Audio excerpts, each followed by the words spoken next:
السلام علیکم۔ میں ایک پاکستانی ہوں۔ پاکستان سے مجھے بہت پیار ہے۔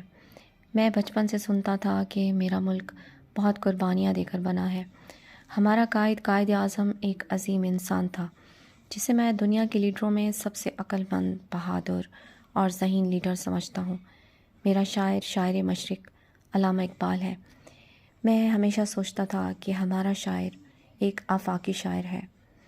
میں یہ بھی بچپن سے سنتا ہوں کہ ہمارے ملک پاکستان میں سب کچھ ہے، سب خزانے ہیں، ہر طرح کے موسم ہے، ہر طرح کی زمین ہے۔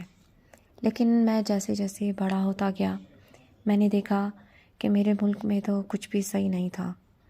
یہاں پر کوئی بھی نظام، کوئی بھی قانون صحیح طرح سے کام نہیں کرتا تھا۔ میں بہت ہی جذباتی تھا، بہت مباحثے کرتا تھا۔ میرے ملک کی سڑکوں پر ڈرائیونگ قانون فالو نہیں ہوتا، یہاں پر اکثر ہی حادثات ہو جاتے ہیں۔ آج میرے پاس ڈگری ہے، لیکن میری ڈگری میرے لیے کوئی فائدے کی چیز نہیں ہے۔ میرا باپ ہمارے اسکول اور کالج کی فیس ہی پوری کرتا رہ جاتا تھا، اور ہم عید کے کپڑے بناتے وقت بھی کئی طرح کے بچت پروگرام سے گزرتے تھے۔ میرے گھر کے گلی کی سڑک ہر سال ہی ٹوٹ جاتی ہے۔ میرے رشتہ دار جو باہر کے ملک رہتے ہیں، جب پاکستان آتے ہیں، ہم خوب ان کی آؤ بھگت کرتے ہیں۔ ہم ان کی مہمانداری بہت دل و جان سے کرتے ہیں، اور وہ ہمیں بہت سی چاکلیٹس دیتے ہیں جنہیں ہم شوق سے لیتے ہیں، کیونکہ ہمیں لگتا ہے کہ ان کے ملک میں ہر چیز خالص ہے، وہاں پر بے ایمانی نہیں چلتی۔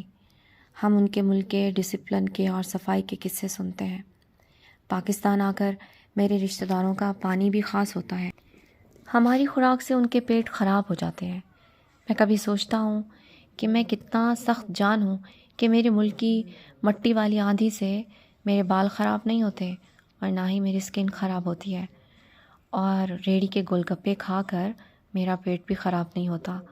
لیکن پھر بھی تعریف میرے رشتہ داروں کے ملک کی ہوتی ہے۔ میری ماں مجھے خود سے دور نہیں کرنا چاہتی تھی۔ جب میں پڑھنے دور گیا تھا تو ماں میرا بہت انتظار کرتی تھی۔ اب وہ میری ملازمت کے لیے اتنی فکر مند رہتی ہے کہ مجھے باہر بھیجنے پر راضی ہو گئی ہے۔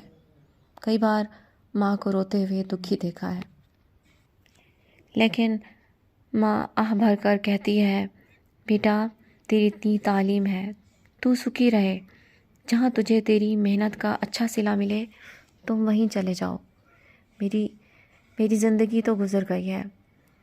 میں سوچتا تھا کہ میرے ملک کا ایک طبقہ تو بہت امیر اور دولت مند ہے، ان کے تعلیمی ادارے بھی الگ ہیں، اور ان کے شاپنگ مالز اور فوڈ بھی الگ ہے، اور ہم سفید پوش لوگ جو عزت پر زیادہ فوکس کرتے ہیں، حلال کھانا چاہتے ہیں۔ میرے بابا 5 وقت کی نماز مسجد پڑھنا چاہتے ہیں۔ میری ماں علامہ اقبال کی نظمیں سنا سنا کر مجھے خودی اور غیرت کا درس دیتی رہتی ہے۔ ہم ترقی کیوں نہیں کر سکتے؟ ہمیں کاروبار کے اچھے مواقع کیوں نہیں ملتے؟ ہمارا کاروبار ہمارے سیاستدانوں کی طرح سے ترقی کیوں نہیں کرتا ہے؟ میں چیخنا چاہتا ہوں، میں لڑنا چاہتا ہوں۔ میرے ملک کے نظام سے لڑنے کو جی چاہتا ہے، مگر مجھے ان سے لڑنا نہیں آتا۔ میرے دادا تو 30 سال سے بھی اپنی زمین کے کیس کا بھی فیصلہ نہیں کروا پائے۔ سنتے ہیں یہاں عدالتیں کام نہیں کرتی، غریبوں کے لیے عدالت اور ہے اور امیروں کے لیے اور۔ میرے چاچا نے صدر ایوب اور بھٹو کے ساتھ نعرے لگائے تھے، لیکن حالات نہیں بدلے تھے۔ وہ بھی کہا کرتے تھے کہ پاکستان یتیم ہے۔ ان کا بابا قائد اعظم جب سے فوت ہو گیا ہے، ان کے ملک پاکستان پر بلوائیوں کا حملہ ہو گیا ہے۔ یہ پاکستان ایک ایسی سرزمین ہے جو آزاد ہو کر بھی آزاد نہیں ہو سکی۔ آزاد ہوتے ہی اس پر خون پینے والی بلاؤں نے قبضہ کر لیا تھا، اور ان بلاؤں کے کالے بال میرے ملک پر کالے بادلوں کی طرح چھا گئے تھے، جس کے اندھیرے میں میرے ملک کا ہر شہری اندھوں کی طرح چلتا ہے، بس جہاں کچھ نظر آیا وہیں راستہ ڈھونڈنے لگتا ہے۔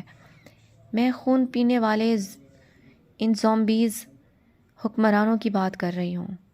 یہ جب سے ایوانوں میں بیٹھے ہیں، میرے وطن پاکستان کی جڑوں تک اپنے پنجے گاڑ لیے ہیں۔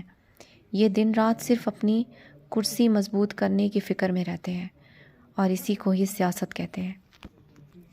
میں اکثر سوچتا ہوں کہ ہم پاکستانی بہت معصوم ہیں، دوسرے ملکوں میں محنت کرتے ہیں، کام کرتے ہیں، لیکن میرا پاکستانی ہونا مجھے عزت نہیں دلا سکتا۔ میرے ملک کی عوام تو سیاستدانوں کے روٹی کپڑے اور مکان کے نعروں ہی میں اپنی زندگی کی کل حقیقت مانتی ہے۔ معاش کی فکریں اس قدر ہیں کہ سوچنے کا وقت ہی نہیں۔ مجھے پتہ ہی نہیں کہ میرے ٹیکس کا پیسہ کہاں جاتا ہے۔ ایسا لگتا ہے کچھ سنورنے والا نہیں۔ میرے ملک میں ایک طبقہ ہے جو بہت امیر ہے، اور ایک طبقہ بہت غریب، اور ایک طبقہ مجھ جیسوں کا ہے، سفید پوشوں کا، جو اپنی ضروریات زندگی پوری ہی کرتے رہتے ہیں۔ ایسا لگتا ہے میں انسانوں کے ایک جنگل میں رہتا ہوں، ایک بے حقیقت انسان ہوں۔ ٹریفک کی بے ترتیب گاڑیوں میں الجھا میں اپنی پریشان سوچوں میں روزانہ سفر کرتا ہوں۔ ملک سے باہر میں پیسے تو کما سکتا ہوں، مگر وہاں کی زمین میری زمین نہیں ہے، وہاں میرے اپنے نہیں ہیں، میرے بابا، میری ماں، میری بہنیں، وہاں میرے ہم وطن نہیں ہیں۔ مجھے وہاں وہ خوشی نہیں مل سکتی جو مجھے میری اپنی زمین پر ملتی ہے۔ ابا کہتے ہیں جاؤ بیٹا، اپنی دنیا بنا لو، کسی باہر کے ملک میں کوئی آفر ڈھونڈ لو، یہاں کچھ نہیں بدلنے والا۔ میں ہاں اور نہ کی جنگ میں الجھا ہوا ایک پاکستانی ہوں۔ میں نے سوچا اے میرے رب، میرے آباء و اجداد نے تجھ پر بھروسہ کر کے پاکستان بنایا تھا، ہم اپنی مدد آپ کے تحت ایک دوسرے کو سہارا دیتے رہے ہیں۔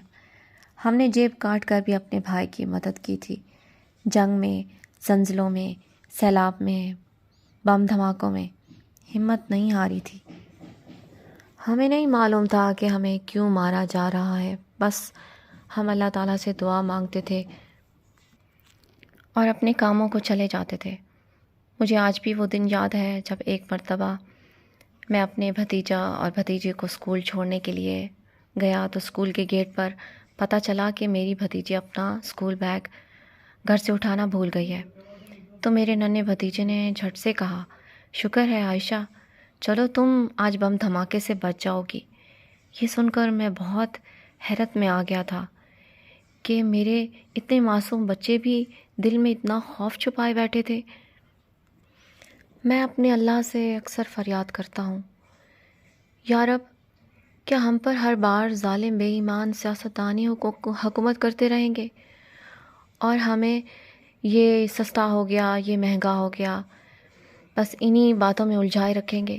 کبھی رمضان بازار، کبھی یوٹیلیٹی سٹورز، کبھی دانش منزل، اور کبھی بے نظیر فنڈ دے کر ہماری ضرورتوں سے کھیلتے رہیں گے، اور ہم سادہ دل، نیک دل، جفاکش 10-15 افراد کے کنبے کو اکیلے ہی محدود کمائی کے ساتھ پالنے سنبھالنے والے پاکستانی بیرونی دنیا میں تو حقیر اور کم قیمت سمجھے جاتے ہیں، لیکن کیا اپنے ملک میں بھی کوئی خاطر خواہ ترقی نہیں کر پائیں گے؟ جہاں جائیں رشوت اور لوٹ مار کا بازار گرم ہے۔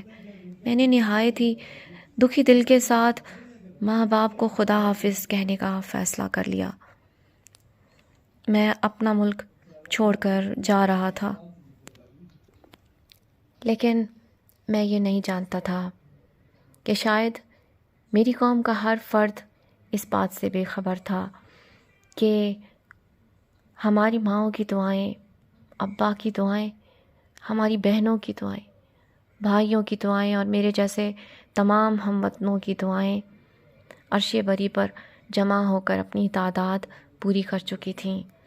اللہ کے دربار کا دروازہ اچانک سے کھل گیا تھا اور سب فریادیں، آوازیں، شور اور آنسو بارگاہ رحمت کے در و دیوار سے جا ٹکرائے تھے۔ اگلی صبح میرے لیے بالکل مختلف تھی۔ یہ سب جاننے کے لیے کہ اگلی صبح میرے ساتھ کیا ہوا، آپ میرے چینل کو پلیز سبسکرائب کیجئے۔ میں آپ کو اپنے اگلے پروگرام میں بتاؤں گی کہ ایسا کیا تھا جس سے میں نے اپنے ملک رہنے کا پروگرام بنا لیا اور جانے